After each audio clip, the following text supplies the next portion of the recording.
Hi, I'm Matt Peterson from Eurasia Group, and I'm here with Howard French, who has written a fantastic new book here called Everything Under the Heavens: How the Past Helps Shape China's Push for Global Power. It's about how Chinese history can inform our understanding of its relationships with its neighbors and the rest of the world. So let's just start at the top here. The book is about this principle that organizes Chinese foreign policy. The idea is that China was at the center of the universe, at least in China's view, for many, many years, up until recent history. So what is this idea, and how does it shape China's relations with the rest of the world? So this idea, which is the origin of the name of the book, Everything Under the Heavens, which in Chinese is Tianxia, is essentially that China is, as you said, central in the known world, but also preeminent, and that the norm for China was that other countries or other societies should defer to it, should bow before its prestige, its power, and the richness of its civilization, and in exchange for that, China will bestow upon these societies all sorts of goodies. Most importantly, most immediately trade, but also other elements of what in modern times we call soft power. Things like the examination system or Chinese medicine and Chinese science, et cetera, et cetera. And the central argument of the book really is that this default, this norm preference of China's for the pattern of relating with other countries has returned to the fore recently, and that this is the direction China is pushing in today, and Right. This is a kind of frame that China is trying to use to manage the region. So one thing that flows from this framework of understanding the world is that China doesn't really think of all other countries as equal. This Westphalian system where all other states, get one vote in the General Assembly at the UN doesn't really sit naturally with the Chinese. Mm-hmm. So as China gets bigger and as it grows, are they coming into conflict with this system? I mean, are they going to break this Westphalian system?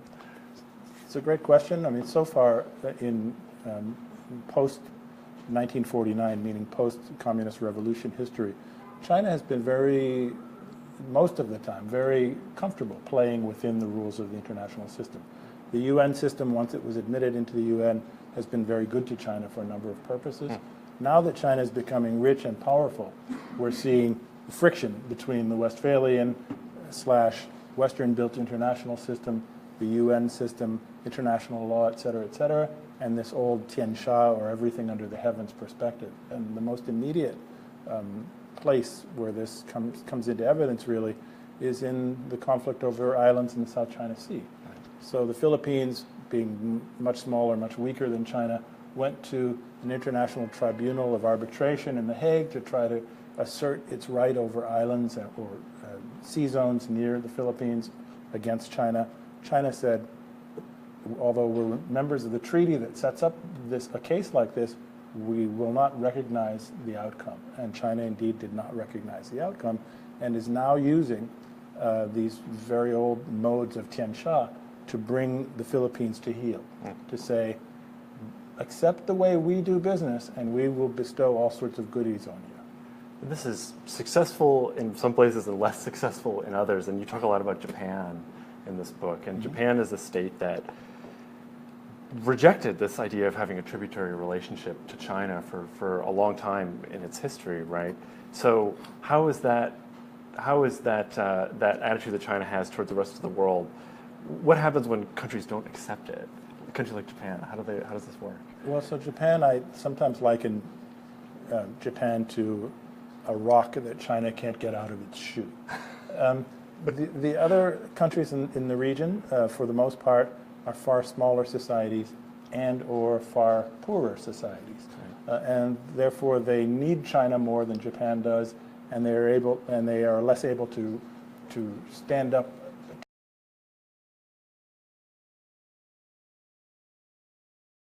sort of in terms of a simple ratio. It's like the Earth to the moon, Japan being the moon in size compared to China. That's actually, we look up in the sky, the moon's a substantial thing. China can never get Japan out of its viewfinder. Right. And the Japanese, as you said, and as I write, have historically never, or almost never, been willing to accept obeisance toward China. And so this is a great challenge for China going forward in trying to construct this non-Westphalian way of dealing with its region to get the Japanese to buy in. One of the principal tactics of the Chinese has been, in this effort, has been to try to find ways of loosening the American alliance with Japan. Right. But at present, that doesn't look like there's much prospect of that happening. Right. One of the other ways that countries have dealt with China, and I'm thinking here Vietnam and some others, has been basically to bullshit China, to say to China's face, we accept you as the emperor, and we will be lesser than you, but then to go back and sort of do their own business and have their own relationships. Right. Is that actually an effective strategy? Are there countries that can do this today to China? Can you just sort of say, okay, China, you're really the preeminent power, and you can have all these reefs in the South China Sea, and then just kind of let them do their thing and go off and have your own foreign policy independent of China? Is that an effective strategy? So Vietnam's a very interesting example. I talk a lot about Vietnamese-Chinese history in my book, and what we see in this relationship is that Vietnam, never having been as strong or as big as Japan vis-a-vis China, has nonetheless always been quite a substantial society, and one with a very deeply rooted sense of identity. And that identity is formed in contradistinction to China. The other thing that differentiates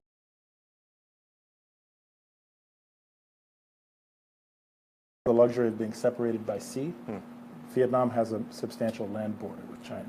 And so the task for Vietnamese leaders over the ages has always been to kind of toe this line between assertiveness regionally, meaning in Southeast Asia, and assertiveness vis-a-vis China in terms of defining itself and defending its independence, and on the other hand, not provoking China and China's sense of amour propre or pride or ego to the degree that China feels obliged now to either browbeat Vietnam or actually attack Vietnam, which China has done many times over the ages, right? And so you used the elegant word bullshit.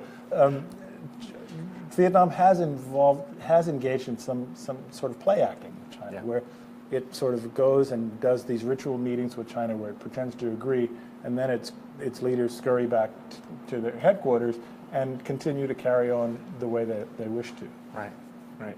Now, so you brought up the fact that Vietnam and China have actually fought military conflicts in recent history. I think that's the most recent military conflict that China has been involved in. 1979. Yeah.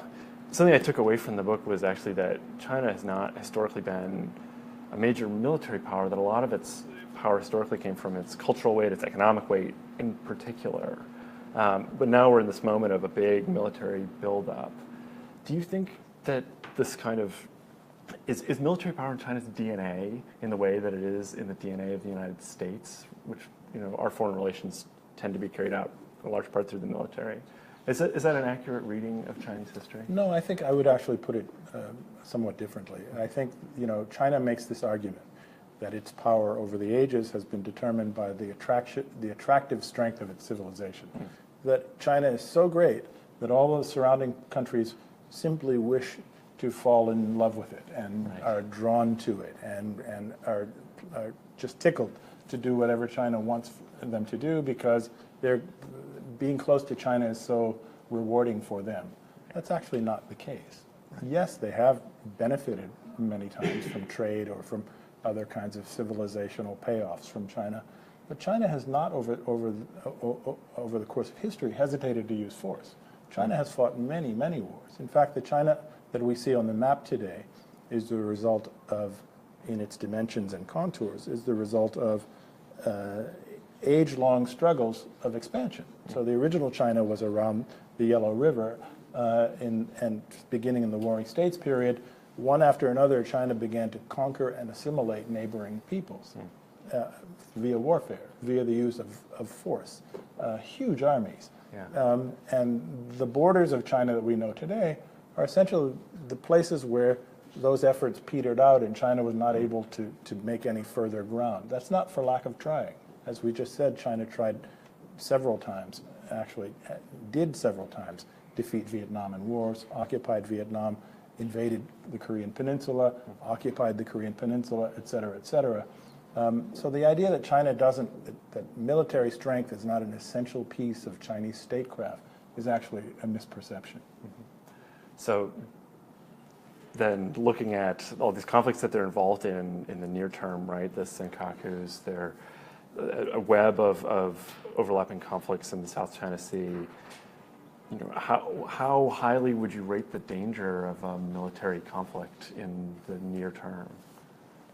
I should say, first, in response to your last question, a little follow-up is due, and that is that, to China's credit, perhaps,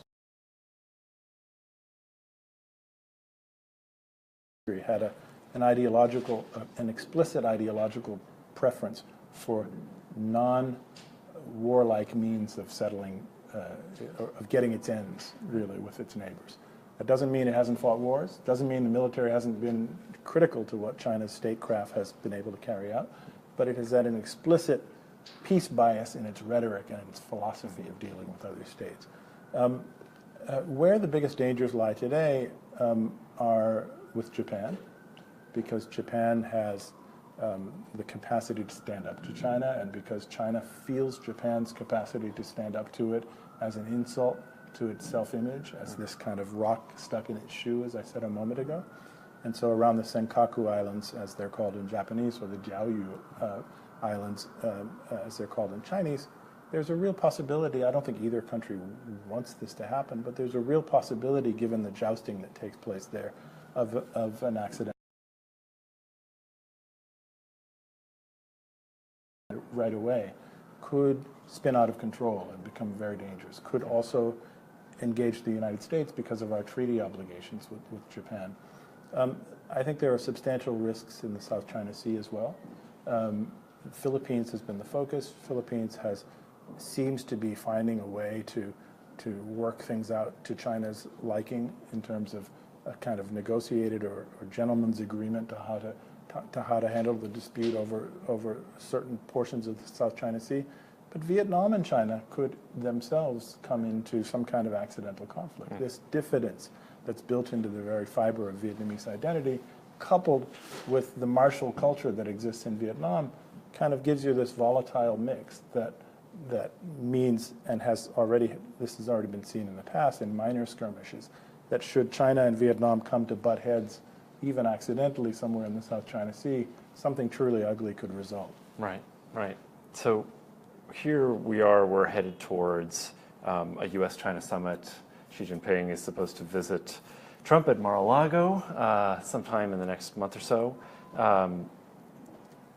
How effective has the Trump administration's approach been towards China? So they came on board very aggressively, trying to destabilize the relationship, trying to throw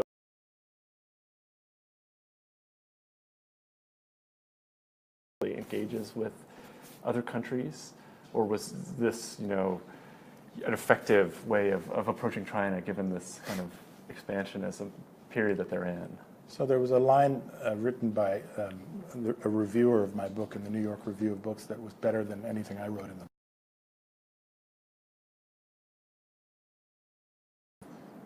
Sino-American diplomacy launched by Trump, I think even before he became president, during the transition period, when he tried to redefine America's position on the one China policy, only to some weeks later have to sort of back down.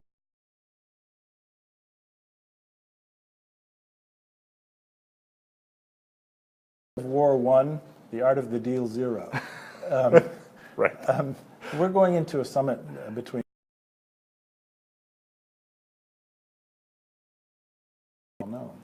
and where the strength of the sort of briefing that Trump will be getting is not known, or the depth of interest that Trump himself is willing or able to apply to these briefings is also not known. So the amount of uncertainties that loom over this summit are truly great, huge, and it's anybody's guess how this is going to turn out.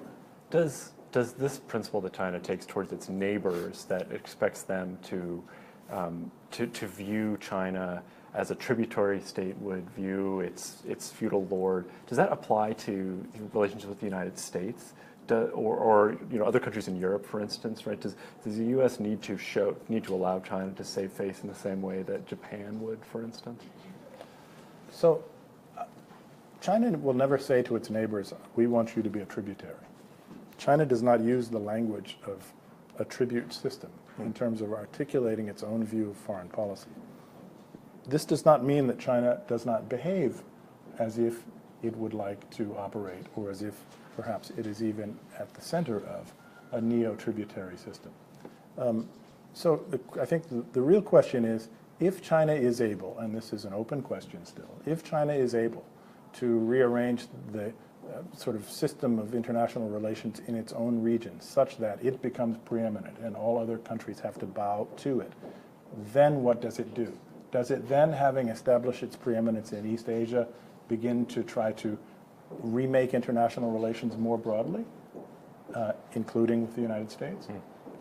We don't know yet. All right. Well, we're headed for a fun moment in international politics then. We got a lot to learn. All right.